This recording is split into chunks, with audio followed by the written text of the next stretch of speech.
Doctor, अरे miss ठीक या ना. काय झालं, तब्येत फारच वीक झाली. काय सांगू डॉक्टर, काही दिवसांपासून अंग दुखतंय, जेवणात चव नाही लागत, थकवा येतोय आणि चक्कर पण येते. बरं मला सांगा, तुम्ही जेवण तर वेळेवर घेत आहात ना? नाही, जेवण वेळेवर नाही घेत. जेवणाच्या 1-2 तास मागे पुढे होतं आणि कधी कधी कामामुळे तर जेवणच होत नाही. अच्छा, मला ही सर्व लक्षणं ना क्षुधावेग धारणेची दिसतात.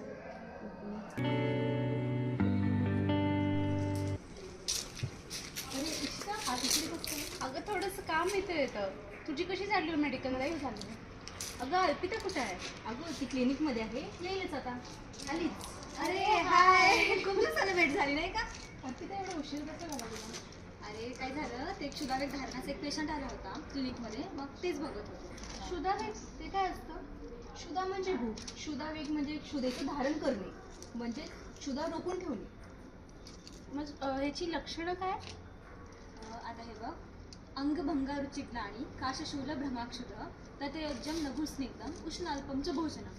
आता यामध्ये क्षुधावेग धारणाची लक्षणे सांगितली, जसं की अंगभंग म्हणजे काय, अंग मोडल्यासारखे वाटणे. अरुची म्हणजे चव लागत नाही, काही पण खाल्लं ना चव नाही लागत आपल्याला. ग्लानी म्हणजे एकदम थकल्यासारखं वाटतं, थकवा येतो खूप. काश म्हणजे आता नॉर्मल जे वजन आहे ना त्याच्यापेक्षा आपलं वजन कमी होतं, म्हणजे थोडं कृशता येते.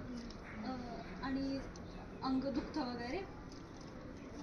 मग तुम्ही याची ट्रीटमेंट काय करता? अरे तेच ना, अर्पिताना तो जो श्लोक बोला त्यामधील दुसरी लाईन म्हणजेच त्याची चिकित्सा. तत्रयोजन लघुस्निग्धम उष्णमाल्पमची भोजनं, म्हणजे त्याच्यामध्ये तुम्ही स्निग्ध आहार घेऊ शकता, जसे दूध, उष्ण आहार, तसेच लघु. हीच त्याची चिकित्सा आहे. म्हणून तू कधी पण क्षुधावेग धारणाचं धारण करू नको. नक्की.